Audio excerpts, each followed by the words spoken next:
This is the Reds POSTCAST, your instant game reaction for the Cincinnati Reds. Part of the Locked On Podcast Network, your team every day. Hey everyone, how you doing? Welcome to another edition of the Reds POSTCAST, part of the Locked On Reds Podcast Network and part of Locked On Media Network as well. I'm Tim Daniel. I've been covering the Reds in podcast form for over 5 years at publications such as Late Night Reds and The Riverfront. Thank you so much for hanging out with me tonight for all of our Locked On Everydayers. If you are checking me out for the first time, I really am sorry that this is a series. You had to find my show. But I am here after every single Reds game, and my good friends Jeff Cart and Stephen Offenbaker are available on the same feed Monday through Friday on Locked On Reds. Tonight's episode is brought to you by our friends over at FanDuel. New customers can get $200 in bonus bets when your first $5 bet wins. All right, well, on tonight's show, as Ron Burgundy said, we're in a glass case full of emotion because that game was a mess. There was a lot of ups, a lot of downs, far more downs than ups there as well. So we're going to get into that. Rece Hinds had some nice moments today. Really should have won the game. We should be sitting here celebrating a Rece Hinds 2-run homer to win the game. So that was something. And then Jose Trevino, 3 doubles tonight. It didn't matter, but we're still going to talk about it anyway because, hey, you know what? At least it was, I don't know, was it a fun baseball game? I don't know. I'm running out of optimism, as you can tell, guys. So let's just go ahead and get into this. This is what you'll be talking about. That was a baseball game tonight. I think it's the first way you put it, right? So, all right. They fall down, 1-0. You're like, okay, whatever. Jose Trevino has his first of his doubles, brings a run, and they tie the game. Cool. LA takes the lead back. 7th inning, TJ Friedl has another clutch at bat, gets an RBI. You're like, all right, cool. 2-2. We're in the game. This is great. Matt McLain strikes out. Ellie strikes out. Bases loaded. You're like, all right, great. Here we go again. And then they go to the bullpen. And Lyon Richardson is awesome. He's really good for 2 innings. Gives him 2 great innings. You're like, all right, cool. You have a shot. 9th inning. Rece Hinds, 2-run homer. You're like, okay, they're going to win this game. You know how many times I rewrote this episode? You know how many times I rewrote this show tonight already? I mean, it's frustrating. It's super irritating. It's unbelievable. So then you're like, all right, cool. Graham Ashcraft's coming in. You feel good, right? Graham Ashcraft's pitched well. Nope. Graham Ashcraft can't get the job done. Walks the leadoff hitter. We know how that goes from there. And then you're like, all right, fine.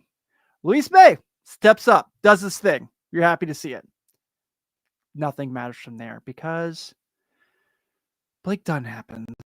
And at this point, if Blake Dunn can't hit and he can't run, what does he give you? What is he providing this baseball team? Because if he can't steal a base on a guy who is like the league was 17 of 18 against, what does he provide for this team anymore? I mean, the bunt was terrible. Then the attempt to steal was also terrible. It's just so frustrating. I listen a lot to what Jeff and Steve were saying when they were calling them the Cincinnati almost. It's like they're just this close. And that's what makes tonight so irritating. It makes most of the season so irritating because how many of these games now the last 2 years have we been like, man, they had that. They had that. And they can't. They just can't pull it off. It's just so frustrating because we deserve better as Reds fans. We really deserve better. And look, I know I'm very positive. I'm very optimistic. I'm the guy who comes on here and I'm like, you know what? Tonight sucked, but we'll find a way and everything's going to be all right. No, tonight was awful. And guess what? You got the Astros coming up who have not been very good either this year, but probably about the same as the Reds and also the same story. Really good starting pitching. They got the best pitcher in the American League right now going to the Hill tomorrow. So I don't know. I don't know.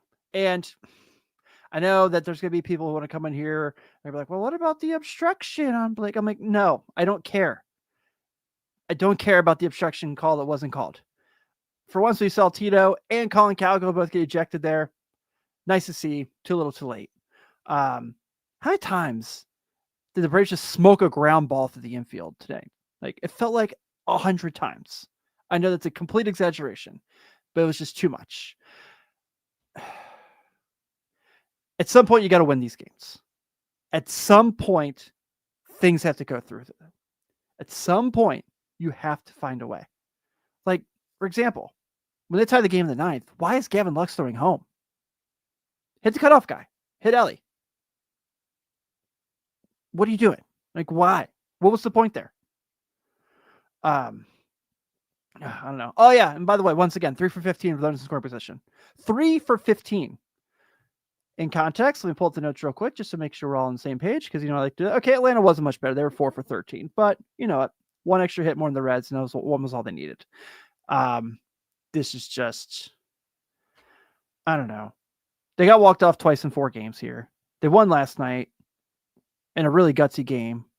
Their bullpen has been overly used now, and it's not their fault. The Green injury yesterday and then today. I mean, Lion Rich and Luis May are getting high leverage situations. I don't think Terry Francona was game planning for that.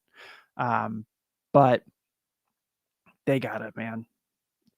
At some point, and look, Brandon says right here. These are games they like. They went on. Maybe you're right, and I hope to God it is, because I still really like this team a lot. I like this roster. I think things are going to turn around, but at some point we can't say I think it's going to turn around. At some point it has to turn around. It has to turn around at some point. And also, yeah, Brandon says right here, Ellie, ghost runner, can't score. You can't score Ellie De La Cruz as your free runner. You can't bring him to the plate. You can't get him to score.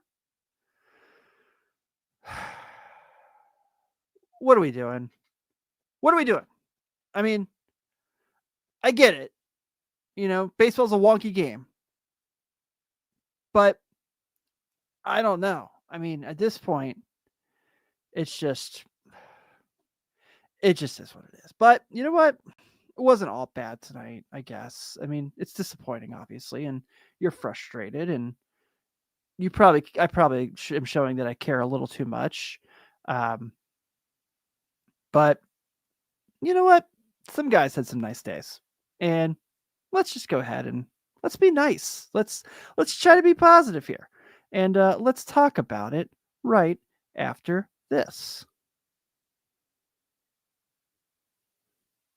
Get the supplies you need from the site made for the skilled trades, Supply House. Whether you're in plumbing, HVAC, or electrical work, Supply House is a reliable way to order products online. Their easy-to-use website is packed with helpful resources at the latest product info to help you get the job done right.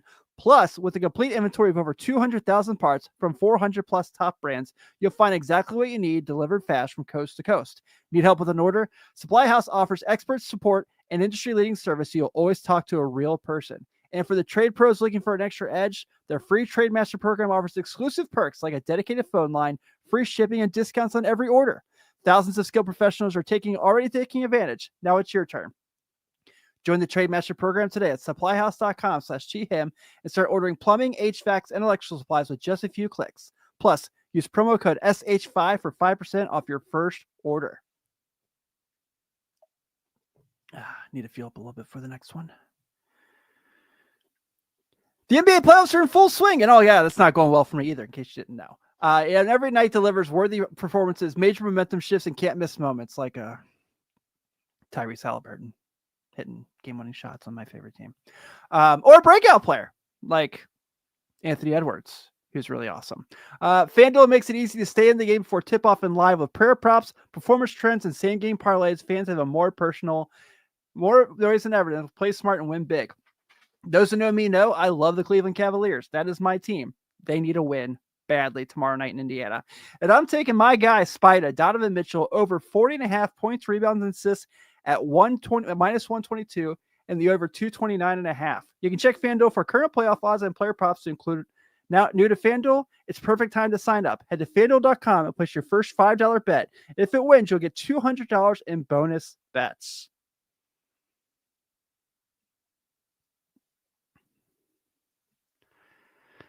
Thank you guys for hanging out with me tonight on a frustrating night to be a Cincinnati Reds fan, as the Cincinnati Reds do lose tonight 5-4. Shout out my everydayers who are here each and every night with me, good and bad. And of course, you can check out my good friends Jeff Carr and Stephen Offenbaker Monday through Friday on Locked On Reds. So Where'd the Reds lose this game? There's a lot of places you can go, but here's where we figured it out. Time to reveal where the game was won or lost. It's the turning point. Hey guys, it was Blake Dunn trying to steal. Yep, we're going with that. We could go a lot of places there. You could go McClain and Ellie striking out. You could go, I don't know. How many different places could we go there? We could go Graham Ashcraft not be able to get the save and walking the leadoff guy. We could go a lot of reasons, but man, hey, look, I'm frustrated with you all. I'm just as frustrated as you are. And I get why you all feel the way you do. I'm not telling you to feel one way, shape, or form. But all of this, like, this team's a nightmare. This team's terrible. This team sucks. No, they don't. Fundamentally, they need to get a lot better. I agree. Do I am like telling you to come in here and like say they're going to make the playoffs? No, I'm not telling you that. Would I love to see them make a run and make it? Yes. But the reason we're frustrated is because we know they're better than what they're showing on the field right now. And we know that it's certainly possible that they can make it happen. All right. So while we talked about a lot of bad. Let's talk about some good. Let's talk about Rece Hinds tonight, guys. Gets a call up the other day, has a rough first game, sees a lot of the same pitching tonight. You know what he does? Adjusts. You know what I love about that? He adjusted very well and had two great hits, had some really solid at-bats in general tonight. The ground rule double was awesome. You kind of just saw him kind of get a little bit of a swagger back that you saw in that hot start last year. And the homer, there's a couple of things on the homer I want to go ahead and make mention. One, he goes down and gets it. It's, expands his zone, which was really awesome. Two, that swing on that pitch. Holy mackerel, was that nice. That is what makes you feel good about Rece Hinds. And I'm going to say this, and this isn't my job. Like I said, I know this is not trying to take away from Jeff and Steve. But I'm going to say that I would much rather get more Rece Hinds at-bats than Dunn and Hurdby's at-bats. I would, even if we don't know who Rece Hinds is, like right now, we have no clue how good he is. But we've seen splashes, and the splashes we've seen, they're much more confident in than I feel in the other two. Like the other two, like, yeah, Rece Hinds is going to strike out for sure. But he also can do that. I have no faith the other two can do that whatsoever. But I digress. So I'm really happy that he had the night he had. I'm really good. I think it's just time for, look, you know what you have now, Blake Dunn and Jacob Hurd-Bees. You've had a long extension, like long time to look at them. But dude, I think I'm like all for giving him a shot right now. All for it. So we shall see how that goes.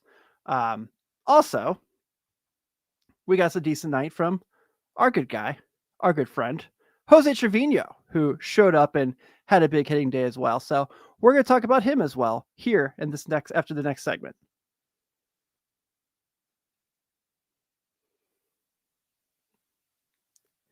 Looking for a snack that's delicious and nutritious? Crack into a good source of protein with Wonderful Pistachios. Wonderful Pistachios is one of the highest protein nuts. Each 1 ounce serving has 6 grams of protein, giving you 10% of your daily value. Plus, they're packed with fiber and better for you unsaturated fats to help you keep feeling fuller longer. I've heard Jeff talk about it. I'm going to mention it here. Jalapeno lime is the flavor for me. I love the no-shell variety. It's great for when I'm working my day job. It's great for when I need something real quick to eat before I come on here and do the show. It's great for when I'm just on my way to the gym and I need something quick for my pre-workout, just to get everything going. That's the spot for me. Also, if you're not just part of if you're like, I need the satisfaction of cracking the shell, they have those for you too. So you can get that option as well. So get snacking, get crack with the snack that packs a protein punch. Visit wonderfulpistachios.com. Well, people, wasn't fun. Wasn't a great night. We already talked about Rece Hinds having a good night. And there was another guy who had a pretty fun night as well. This is the Locked On Player of the Game. How about Jose Trevino with 3 doubles tonight? 3 of them things, man. For the ups and downs of this team, he's been really fun. We've talked about it all season so far. I've really enjoyed having Trevino as be part of this team. It's been awesome. He signed an extension, so he's going to be here for another couple years. And tonight, 3 for 4, an RBI, but there's 3 big doubles. He's killing it, man. And what a joy he has been. But this is kind of been one of the few things we can consistently be excited about, because we're not getting what we want from Matt McLain yet. We're not getting what we want from Ellie De La Cruz yet. Ellie De La Cruz second in the league in ground ball rate right now. Like, don't be wrong. I liked how he's like gotten there's besides tonight. Tonight was terrible. He was not good at all tonight. Even though he did draw a walk. But yeah, we haven't had to complain anything about Jose Trevino. Even when he has a bad day at the plate, still perfectly fine behind the dish. So Jose Trevino tonight with his 3 doubles, first tying RBI of the game. Feel like it was his day as well. Yeah. So I see the comments disagree with me. That's fine. I didn't say this to be a jerk, but I'm going to keep the faith. You don't have to if you don't want to, but I'm going to do my best to do so. It's very hard tonight. For sure, very hard tonight. But with that being said, I'm going to go ahead and roll out of here tonight, guys. Cincinnati Reds are losers tonight to the Atlanta Braves, 5-4. The Braves, 5 runs on 10 hits, no errors. The Reds, 4 runs, 10 hits, 1 error. Your winning pitcher tonight, hilarious, is Scott Blewett. Your losing pitcher tonight is Taylor Rogers. He is now 1-1. The Cincinnati Reds are back at it tomorrow as they head to Houston, where they will be facing the Houston Astros at 8:10 p.m. Eastern. Nick Martinez takes the hill for the Reds. He is 1-3 with a 4.19, going against Hunter Brown, who has been, I don't know if you've seen or not, incredible, 5-1 with a 1.67. So I guess I'll be here really late again tomorrow night. I'm Tim Daniel. Everyone have a good one. I shall see you soon.